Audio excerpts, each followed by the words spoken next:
And Mom, I'm just tired of people being mad at me. I thought you were mad at me. My God, you're my son, Pony. I'm always there for you.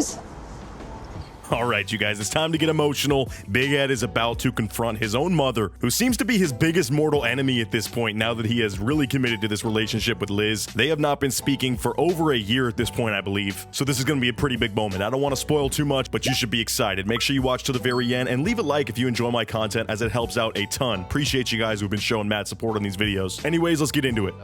We've spent the last few days seriously talking about the partnership, but she still has not made a decision. So as for the previous drama that we've been covering in the past couple episodes with Liz and her new big promotion that would cause her to pretty much, have to, actually work, which would cause some major fractures in their relationship. We're not really going to touch on all that so far, as it stands, her decision hasn't really been made. The reason we're seeing Ed hop into his Jeep, which last time I checked, he had like a BMW or something. I don't know if he still has that, but just another reason to think that these TLC checks must be nice, because this thing looks kind of cracked out. But also, I don't know anything about Jeeps, so you guys might correct me. That might be a pile of trash, and knowing Ed's taste, it most likely is. But anyways, the reason he's solo is he's gonna go out to brunch or lunch with his mother, and I'm expecting things to be a little bit emotional, as they have not been talking since he's been with Liz and engaged. That was the final straw. She moved out of his house and almost disowned him in a way, at least according to him, but I kind of get the feeling that he's over exaggerating it. We'll see though. I do sort of feel that Liz is putting herself first and our relationship second. First of all, oh my God, Ed, I know it's embarrassing when you go to the store and you got to start looking in that 3X, maybe 4X range. You got less choices of cool clothes. It's embarrassing to have that on your tag, but trust me, as a fellow fat man, I'm gonna need you to size up here, my guy, because this spillage that we are seeing as you're hopping out of this Jeep is just not appealing, all right? Please, get that handled. Also, I love that he is about to have this crazy confrontation with his own mom, somebody who he's been fighting with routinely for a year, and the only thing he can think of is how, quote, selfish Liz is for considering taking a partnership at this crazy restaurant and possibly experiencing a life-changing career move. Instead of being excited for her, or I don't know, thinking about this drama with his mom like he should be, he's just focused on how selfish it is of her to want to work, which shows again how big of a man-child this dude really is. Edward! Oh, Mom, Jesus. You scared the crap out of me. Hi, Pony. Wow, Ed, I know you and your mama are on good terms, but you give her the floppy arm hug? Dude standing here like he's, having an awkward first hug with somebody. This is your mom, bro. Embrace her. You don't know how many more years you have on this earth with this mother that you have right here, who, might I add, does have some issues when it comes to her image of you and her enabling of your crappy behavior. But really, this woman has not done anything wrong. She made her mind up at that point that Liz is gonna ruin my life, and that being with Liz is the worst choice I've, could ever make. Dude, okay, for real though, if his mom really thinks that, there must be some stuff behind the scenes that is insane, because there's an element to this where the mother is always going to support her son. Like, I truly think the most annoying, biggest D-bags out there have mothers that enable them, and many of you that know them personally and their mothers might be able to attest to this, but a lot of people like Ed in the real world who kind of are just jerks all around and not very nice people that also have a total inability to, take responsibility for their own actions. A lot of the source of that is the way they were parented and coddled by their mothers, who think they can do no wrong, and I think that's one of those cases. If his mom truly thinks it's the worst decision he's ever made, and we're talking about Big Ed here, a man who decided to be on the show in the first place, and let's not forget that whole adventure with Rose, which should have been career-ending for this guy when it comes to being a reality star. But if getting with Liz is the worst choice, then apparently something very bad is going on in this relationship that we just don't see. It's been a long time. It's been a worrisome time. This is so heartbreaking to me, what's going on in a year. And the way that Norma talks about this, it almost seems like she is totally not in the know of why they aren't speaking. I mean, I'm sure she does harbor some resentment towards Liz. There's that weird element of her babying her own child so much that she is just gonna be weirdly competitive with any mate that he chooses. And after seeing her own son single for 30 years, it's gotta be weird to get used to him, having the dramas of dating and everything. But I kind of get the feeling that Big Ed really blew this out of proportion and just decided that he was the one that wanted to not speak to his mom and use this as a good excuse and kind of made her look like the bad guy. And he came crying to me many times, and I think he thought it was love. I think it was more the seduction. But also, like I was just saying, you can see the side of Norma that is the toxic side, the toxic mother-in-law side, I should say, because in her eyes, she's saying it was more the seduction that Liz was doing. You know, she's just so young and attractive. It's like, no, that doesn't work that way. Your son's the weird old guy that's trying to pick up chicks half his age and got with somebody who happens to be younger and more attractive than him. But it's weird that she really puts Liz in this bad light, because clearly you guys have been following along on his path on the show with me, and it's pretty clear to see this dude is just a planet of negativity, and he has his own gravitational pull of sadness and desperation that he sucks other people like Liz into. All right, it's not the other way around. I just knew if I didn't jump in with both feet, I wouldn't have a chance with Liz. I had to push everybody out. And man, you want to instill confidence in somebody in your relationship, just explain to them that you had to not speak to them because you had to focus on trying to keep together your relationship that you knew deep down just should not work. Like, what? This man clearly does not have any confidence in his own relationship, and he knows that a loser like him should not be with Liz. Had it not been for all the pressures of this show and his mental manipulation and her need for the stability that he is able to somewhat provide.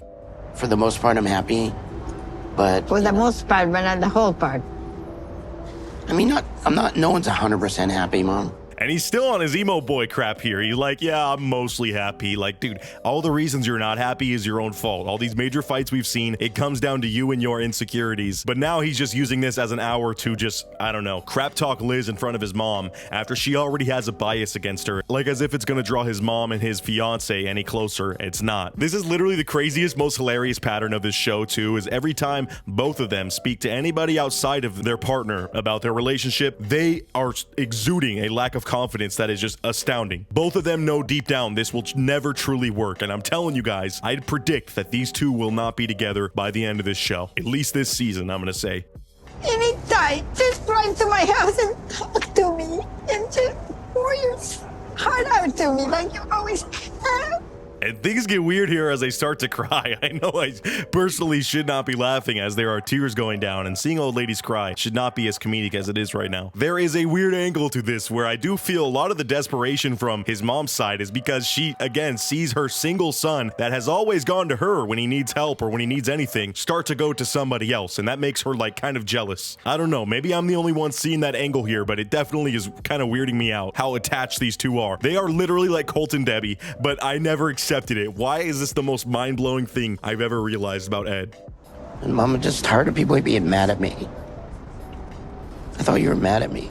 My God, you're my son, Pony. And now Ed's breaking down crying, dude. We got the waterworks left and right here. And he just says, I'm tired of everybody being mad at me. Yet you think about the reasons that these people are mad, it's because of his actions. So maybe think about your own actions and take some personal responsibility. And that's how people like your own daughter, who's not speaking to you still, and I doubt we will hear from her. I feel like she's just straight up cut off this dude at a certain point, which good choice for the most part. But like, that's the reason nobody likes you or messes with you right now, Ed, is because you are just this man-child that never was forced to grow up, and you can't accept that you have some big problems that cause it to be hard to maintain a relationship with you, whether it's romantic or just familial.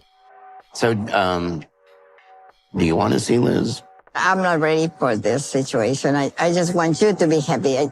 And yikes, at the end of this conversation, as it seems like everything's starting to, come together for these two, and they might actually be on speaking terms again, Ed brings up Liz, and the vibe is just instantly shifted. The mom is like, I want to see you happy, but that's mainly happy by yourself. Like, I'm not ready to see her yet, the little seductress. Like, oh my God, this woman truly hates Liz for no reason other than she's jealous. This is so weird. My last sheep is back. Mom, don't tell anybody I'm a sheep. I'm your shepherd and you're my good sheep. What the hell is this relationship, dude? Oh my God. Some definitely weird boundary crossings and just unhealthy relationship all around from him and his mother there. But anyways, we're gonna skip forward to the part that you all want to see, I'm sure, as Ed comes home and talks about his reconciliation with his mom, with Liz, while they're hanging out in the hot tub. Just kidding. I'm not going to torment you with any of that. There is some of it. TLC curse you for trying to romanticize this gross, gross relationship that none of us want to see. I mean, seriously, this is like putting two elderly people on the screen and expecting us to really care about their romantic relationship. We just don't want to see that. I'm sorry. Oh. Today was good. It was very emotional.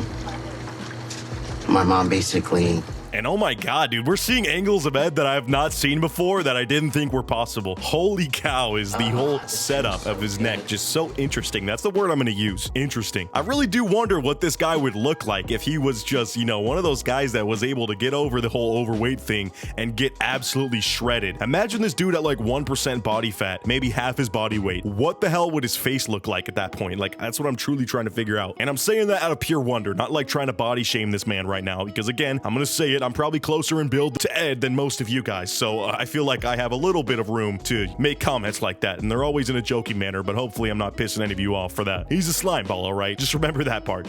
I basically said, look, I'm sorry if I hurt you, but I had to do this on my own. My success or my fail.